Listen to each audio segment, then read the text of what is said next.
ভর্তি চলছে। সৃষ্টির শিক্ষা পরিবার, শিক্ষা সেবায় একটি নাম, একটি বিশ্বাস। বিসমিল্লাহির রহমানির রহিম। সুপ্রিয় শিক্ষার্থীবৃন্দ এবং সম্মানিত অভিভাবকবৃন্দ, সবাইকে সালাম, আসসালামু আলাইকুম। সৃষ্টি একাডেমিক স্কুলের অনলাইন ভিডিও ক্লাসে তোমাদের সবাইকে স্বাগতম। বেশ কয়েকদিন পরে আমরা আবারও হাজির হয়েছি তোমাদের সাথে ক্লাস নিয়ে। তো ক্লাসের শুরুতে একটি গুরুত্বপূর্ণ মেসেজ তোমাদেরকে দিয়ে রাখি।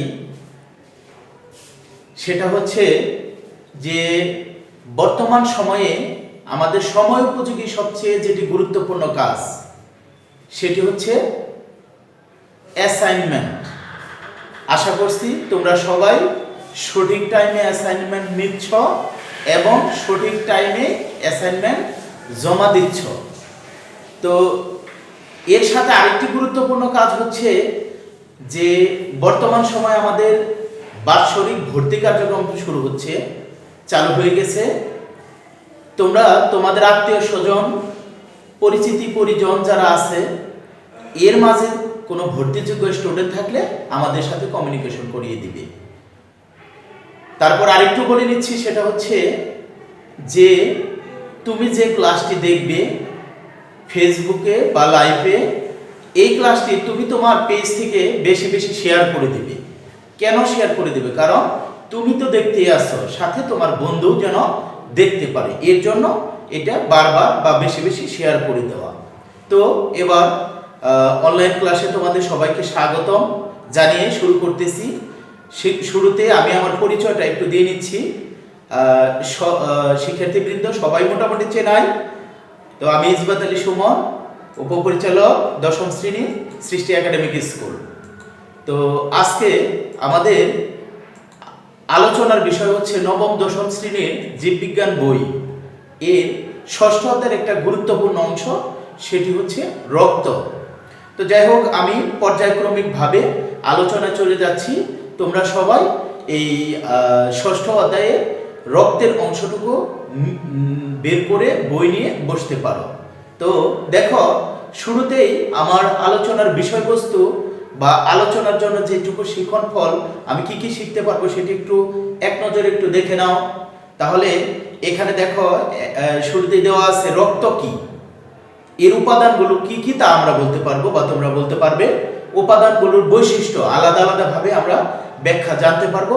লোহিত এবং শ্বেতরক্তকণিকার পার্থক্যটা আমরা করতে পারবো।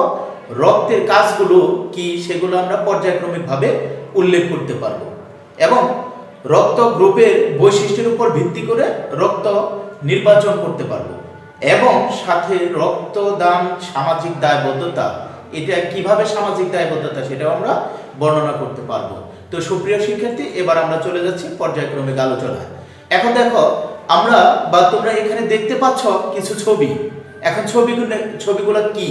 দেখো, ছবি দেখা যাচ্ছে বিমানের, ছবি দেখা যাচ্ছে ট্রাক, ছবি দেখা যাচ্ছে নৌযান। তার মানে আমাদের এখানে চলতেছে যেটা, সেটা হচ্ছে যে পরিবহনের কথা বলা হয়েছে।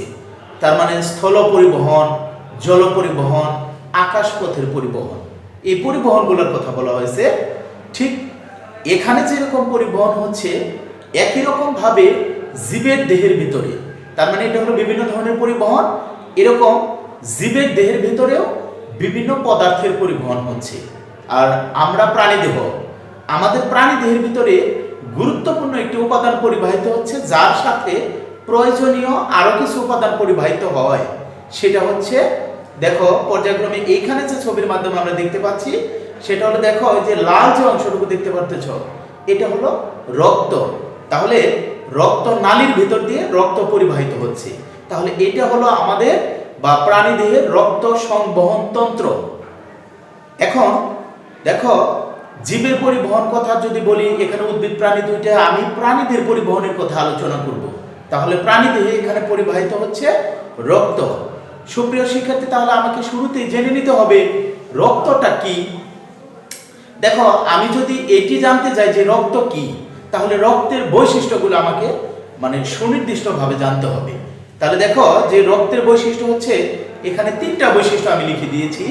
একটি হলো ঈষৎ ক্ষারীয়। ঈষৎ শব্দের অর্থ হলো কিঞ্চিত, মৃদু লবণাক্ত তার মানে হালকা লবণাক্ত, লাল বর্ণের তরল যোজক কলা। এখন আমি যদি সংজ্ঞা আকারে বলতে যাই, ঈষৎ ক্ষারীয়, মৃদু লবণাক্ত, লাল বর্ণের তরল যোজক কলাকে রক্ত বলে। আর যদি তুমি এক কথায় বলো যে রক্ত এক প্রকার তরল যোজক কলা, এটাও কিন্তু ভুল না।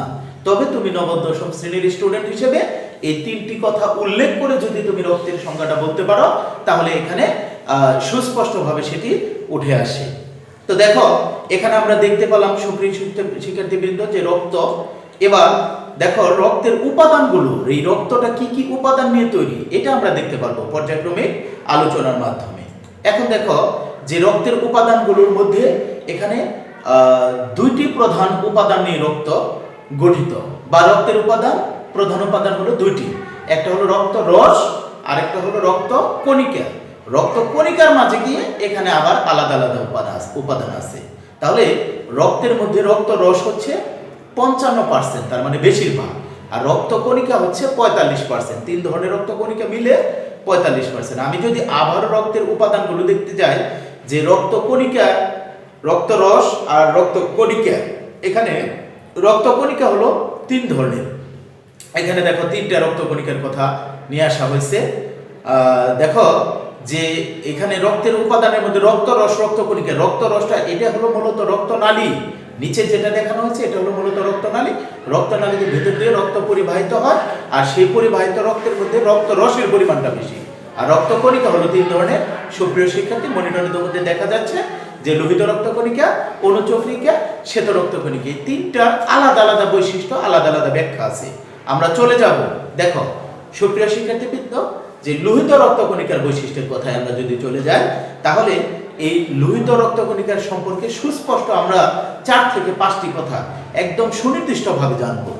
মানে অল্প কথায় বেশি জানার চেষ্টা করব। সেটা হলো যে এইখানে এর বৈশিষ্ট্য কি কি এবং এরা কি কি কাজ করে। তাহলে দেখো যে লোহিত রক্ত কণিকার কথা যদি আমি বলি, শুরুতেই এটা তো একটা কোষ, রক্ত কোষ। তাহলে একটা কোষের মধ্যে নিউক্লিয়াস কি অবস্থায় থাকে, সুস্পষ্ট আছে কি নাই, তাহলে এখানে কোনো ধরনের নিউক্লিয়াস বিদ্যমান থাকে না। আর এদের আকৃতি আমি তো চিনবো, তার চেহারা, মানুষের চেহারা বা আকৃতি দেখে নাম অনুযায়ী তাকে চিনি আমরা। এরকম এখানে এই রক্ত কণিকারও আকৃতি কার কেমন সেই অনুযায়ী আমরা চিনব। তাহলে এর আকৃতিটা হলো দ্বি অবতল, তার মানে অবতলের দুইটা অবতল একত্রিত অবস্থায় থাকে, দ্বি অবতল। তারপরে দেখো এদের মধ্যে বিদ্যমান আছে হলো হিমোগ্লোবিন। তাছাড়াও প্রতি কিউবিক মিলিমিটারে এদের অবস্থান হলো প্রতি কিউবিক মিলিমিটারে 50 লক্ষ। এখন কাজ, তাহলে এই লোহিত রক্ত কণিকা কি কাজ করে প্রাণীদেহে? আমাদের প্রাণীদেহে যে অক্সিজেন একটা গুরুত্বপূর্ণ উপাদান, এই অক্সিজেন গুরুত্বপূর্ণ উপাদানটা পরিবহন করে লোহিত রক্ত কণিকা।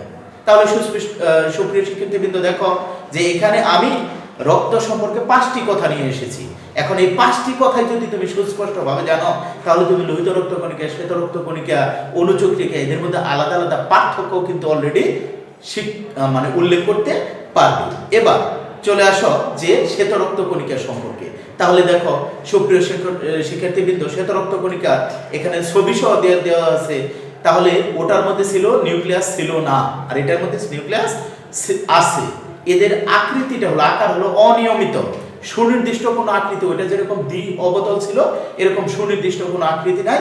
এর বর্ডার বা চারপাশ, ছবির চারপাশ দেখে আমরা বুঝতে পারতেছি। এবার যদি চলে যায় যে এদের মধ্যে কি আছে, কি ওটার মধ্যে ছিল হিমোগ্লোবিন, আর এটার মধ্যে কোনো ধরনের হিমোগ্লোবিন থাকে না। প্রতি কিউবিক মিলিমিটার এটা হলো 5 থেকে 10,000 পর্যন্ত। এবং এদের কাজ কি? এদের কাজ হলো রোগ জীবাণু ধ্বংস করা। ফ্যাগোসাইটোসিস পদ্ধতিতে অ্যান্টিবডির দ্বারা এরা রোগ জীবাণুটা ধ্বংস করে। তাহলে এখানে অ্যান্টিবডি শ্বেত রক্ত কণিকাতে বিদ্যমান বা উপস্থিত থাকে। সুপ্রিয় শিক্ষার্থী, এবার আমরা চলে যাব যে অনুচক্রিকার বৈশিষ্ট্য সম্পর্কে। তাহলে দেখো অনুচক্রিকা এখানে মানে এর আকৃতিটা কেমন, এর আকারটা হলো ছোট এবং বর্তুলাকার ও বর্ণহীন, মানে এদের বর্ণটা একটু কম বা দুর্বল। তাহলে এর জন্য বলা হয়েছে যে বর্তুলাকার বা বর্ণহীন। এবার সুপ্রিয় শিক্ষার্থী দেখো এরা থাকে অনেকগুলো একসাথে, তখন এটাকে বলা হয়েছে গুচ্ছাকারে। যেমন আমাদের সেল বা কোষ থাকে গুচ্ছাকারে, এরকম গুচ্ছাকারে বিদ্যমান থাকে। এবং প্রতি কিউবিক মিলিমিটার এরা হলো 2,50,000, তার মানে আমরা 2.5 লক্ষ যেটা বলে থাকি। এখন দেখো যে অনুচক্রিকা এদের কাজটা কি? অনুচক্রিকার কাজ হলো রক্তকে জমাট বাঁধানো। সেটা কিভাবে? অনুচক্রিকাতে আছে হলো থ্রম্বোপ্লাস্টিন। এই থ্রম্বোপ্লাস্টিনই মূলত রক্তকে জমাট বাঁধায়। এখন দেখো তাহলে আমি এক নজরে আবারও যদি বলি তিনটাকে একত্রিতভাবে যে রক্ত আমাদের কি কি কাজ করে, রক্ত কণিকা কি কাজ করে সেটা আলাদা আলাদা দেখলাম। এখন যদি বলি যে রক্ত আমাদের কি কি কাজ করে সেটা যদি আমি বলতে যাই, তাহলে দেখো যে প্রাণী দেহে বা জীব দেহে রক্ত অক্সিজেন পরিবহন করে, খাদ্য সার পরিবহন করে, হরমোন পরিবহন করে, এবং আমাদের দেহের ভিতরে আবার তারা কি করতেছে? নিষ্কাশন করে বর্জ্য পদার্থ, কার্বন ডাইঅক্সাইড এরা নিষ্কাশন করে। এই হলো আমাদের রক্তের কাজ।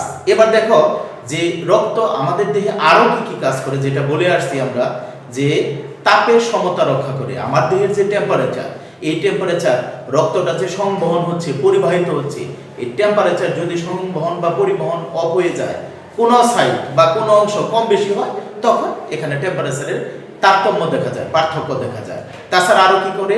রোগ প্রতিরোধ ক্ষমতা বৃদ্ধি, মানে রোগ প্রতিরোধ করে, তার মানে রোগকে প্রতিরোধ করে থাকে এবং রক্তকে জমাট বাঁধায়। আমরা যদি রক্ত আমাদের দেহে কি কি কাজ করে এটা বলতে চাই, সংক্ষেপে আমরা এটা বলতে পারবো। এবার চলে আসো যে দেখো এখানে আমরা একটা ছবি দেখতে পারতেছি। এই ছবিটা কার? এই যে দেখো আমরা তখন যাবত আলোচনা করতেছি রক্ত রক্ত রক্ত রক্ত, কিন্তু এই রক্ত সম্পর্কে আমাদেরকে সুস্পষ্ট ধারণা বা সুস্পষ্ট ব্যাখ্যা কে দিয়েছে? তাহলে রক্ত সম্পর্কে সুস্পষ্ট ধারণা বা ব্যাখ্যা দিয়েছেন বিজ্ঞানী কার্ল স্টেনার। দেখো এই ছবিটা হলো বিজ্ঞানী কার্ল স্টেনারের। তিনি 1901 সালে রক্ত সম্পর্কে আমাদেরকে সুস্পষ্ট ধারণা দেন এবং রক্তের একটা শ্রেণীবিন্যাস তিনি ব্যাখ্যা করেন, এবং সেখানে রক্তের শ্রেণীবিন্যাস যখন ব্যাখ্যা করেন, গ্রুপ করেন, তখন এ, বি ও এ বি এই 4টি গ্রুপে ভাগ করেন। কার উপর ভিত্তি করে ভাগ করেন? অ্যান্টিজেন আর অ্যান্টিবডির উপর ভিত্তি করে ভাগ করেন। তাহলে দেখো যে অ্যান্টিজেন হলো রক্তে বিদ্যমান এক ধরনের রাসায়নিক পদার্থ যা রোগ জীবাণু সৃষ্টি করে, আর অ্যান্টিবডি ওই সৃষ্টিকৃত রোগ জীবাণুকে ধ্বংস করে। এটা হলো অ্যান্টিজেন অ্যান্টিবডির কাজ। তাহলে দেখো সুপ্রিয় শিক্ষার্থী, রক্তের গ্রুপ এখানে যখন রক্তের গ্রুপ এ, তখন অ্যান্টিজেন এ, কারণ অ্যান্টিজেনকে বড় হাতের এ ও ক্যাপিটাল লেটার এ ও বি দ্বারা প্রকাশ করা হয়, আর অ্যান্টিবডিকে স্মল লেটার এ ও বি দ্বারা প্রকাশ করা হয়। তাহলে এখানে রক্তের গ্রুপ যখন এ, তখন অ্যান্টিজেন এ বিদ্যমান, তার বিপরীতে অ্যান্টিবডি বি। যখন রক্তের গ্রুপ বি, অ্যান্টিজেন বি বিদ্যমান, বিপরীতে অ্যান্টিবডি এ বিদ্যমান। যখন এ বি অ্যান্টিজেন, পাশে কোনো অ্যান্টিবডি থাকতে পারে না। আর যখন ও, তখন কোনো অ্যান্টিজেন থাকে না, বাট আবার অ্যান্টিবডি বিদ্যমান থাকে। তাহলে রক্তের গ্রুপ অনুযায়ী রক্ত দিতে পারে, আবার রক্ত গ্রহণও করতে পারে। একজন প্রাপ্তবয়স্ক সুস্থ মানুষ 3 থেকে 4 মাস এর মাঝে সে 1 ব্যাগ করে রক্ত দিতে পারে, তবে তার গ্রুপের মিল থাকতে হবে, বৈশিষ্ট্যের মিল থাকতে হবে। যেমন এ গ্রুপ কাকে কাকে রক্ত দিতে পারবে? এ গ্রুপ নিঃসন্দেহে এ কে দিতে পারবে, এ বি কেও দিতে পারবে। আবার যে গ্রুপ থেকে রক্ত গ্রহণ করতে পারবে, এর থেকে গ্রহণ করতে পারবে, ওর থেকেও গ্রহণ করতে পারবে। ও থেকে কেন একটু পরে বলতেছি। আবার বি গ্রুপ বি কে দিতে পারবে, এ বি কে দিতে পারবে, গ্রহণ করতে পারবে বি থেকে, ওর থেকে। এ বি এরা রক্ত দিতে পারবে শুধুমাত্র এ বি কে, বাট নিতে পারবে সব গ্রুপ থেকে। আবার ও দিতে পারবে সবাইকে, নিতে পারবে শুধু ওর থেকে। কেন সবাইকে দিতে পারে? ইউনিভার্সাল ডোনার কেন তাদেরকে বলা হয়? সার্বজনীন দাতা কেন বলা হয়? কারণ তাদের মধ্যে কোনো ধরনের অ্যান্টিজেন নাই, বাকি সবার মধ্যে অ্যান্টিজেন আছে। আবার তাদের মধ্যে আছে অ্যান্টিবডি, এর জন্য তারা সবাইকে রক্ত দিতে পারে। হ্যাঁ, আবার এবি ইউনিভার্সাল রিসিপিয়েন্ট, এরা সবার দেহ থেকে রক্ত নিতে পারে। কেন নিতে পারে? কারণ তাদের মধ্যে অ্যান্টিবডি নাই, আছে অ্যান্টিজেন, এর জন্য তারা সবার দেহ থেকে রক্ত নিতে পারে। এখন দেখো, এর জন্য ওকে সর্বজনীন দাতা, এবিকে সর্বজনীন গ্রহীতা বলা হয়। এখন তাহলে রক্ত সংযোজনের প্রয়োজন হয় কেন? রক্তটা যে আমরা নেই বা প্রদান করি, গ্রহণ করি বা প্রদান করি, এটা দরকার হয় কেন, প্রয়োজন হয় কেন? তাহলে প্রয়োজন হয়, দুর্ঘটনা হয়, বিভিন্ন ধরনের দুর্ঘটনা, যেমন দুঃখজনক ঘটনা যেটা হয় সেটা হলো যে দুর্ঘটনার কারণে তার রক্তক্ষরণ হয়, রক্তপাত হয়, এর জন্য। তাছাড়া শল্য চিকিৎসা অপারেশন করা হয়, সেই অপারেশনের সময় তার রক্তক্ষরণ বেশি হতে পারে। এর জন্য প্রাকৃতিক দুর্যোগের কারণে তার বিভিন্নভাবে রক্তক্ষরণ হতে পারে, তখন এর থেকে রক্তের প্রয়োজন হয়। এবার চলে আসো যে রক্ত আমরা দান করি বা করব, এখন দানটা করি, একের রক্ত অন্যের জীবন, রক্তই হোক আত্মার বাঁধন, এটা একটা স্লোগান। কারণ একজন মানুষের দেহ থেকে রক্ত নিয়ে আরেকজন মানুষ সুস্থতা পেতে পারে, তাহলে এটা একটা সামাজিক দায়বদ্ধতা, পারস্পরিক সম্পর্কের বৃদ্ধি ঘটায়, উন্নয়ন ঘটায়। এখন সামাজিক দায়বদ্ধতা, সমাজ বলতেই তো আমরা বুঝি একটা নির্দিষ্ট জনগোষ্ঠী একটা নির্দিষ্ট ভূখণ্ডে পারস্পরিক সহযোগিতা বজায় রেখে বসবাস করা। তাহলে যদি আমরা সকল কিছুতেই তাদেরকে হেল্প করতে পারি, এই রক্তের ক্ষেত্রে হেল্প করতে পারবো না কেন? এটাও পারবো। এটাই হলো সামাজিক দায়বদ্ধতা। তাহলে সুপ্রিয় শিক্ষার্থী, দেখো যে আমরা এখানে রক্ত কি তা সম্পর্কে জানতে পারলাম, রক্ত কণিকা কি, এটা কত প্রকার সেটা মূল্যায়ন করতে পারবো, কি কি সেটা বলতে পারবো, রক্তে কত ভাগ রক্ত রস থাকে সেটা ব্যাখ্যা করতে পারবো, আর রক্তে কত ভাগ রক্ত কণিকা থাকে এটাও ব্যাখ্যা করতে পারবো, এবং রক্তের গ্রুপ কয়টি এটা ব্যাখ্যা করতে পারবো। তো এবার দেখো মানে সুন্দর একটা বাড়ি দেখতেছো, খুশি হয়েছো? যেটা আমাদের বাড়ি বা তো স্যারের বাড়ি না, আসলে মূলত হলো বাড়ির কাজ হিসেবে তোমাদেরকে কিছু কাজ দিয়ে রাখবো। তাহলে সে তার জন্য দিয়ে দিয়েছি একটা বাড়ি, আর এখানে কিছু বাড়ির কাজ, সেটা হলো রক্তদান কিভাবে আমাদের জন্য সামাজিক দায়বদ্ধতা থেকে মুক্তি দিতে পারে, এইটা তোমরা বিশ্লেষণ করে তোমার খাতায় তুমি লিখে রাখবা। তাহলে এটা একটা প্রশ্নের উত্তর হিসেবে তুমি লিখে রাখবা। সুপ্রিয় শিক্ষার্থী, আমি মনে করি আজকে যতটুকু আলোচনা করলাম, আর আমার এই আলোচনার থেকে যদি তোমরা বাসায় বসে রক্ত সম্পর্কে একটু পড়ালেখা করে প্রশ্নের উত্তরগুলো লিখে ফেলো, তাহলে আমার মনে হয় পরবর্তীতে রক্ত নিয়ে বা রক্ত সম্পর্কে আর কোনো তোমাদের ঝামেলা হবে না। আজকের মতো এ পর্যন্ত শেষ। যে অবস্থায় থাকবা ওই অবস্থায় ভালো থাকো, সবার প্রতি দোয়া কামনা করে শেষ করছি। ধন্যবাদ সবাইকে। আসসালামু আলাইকুম।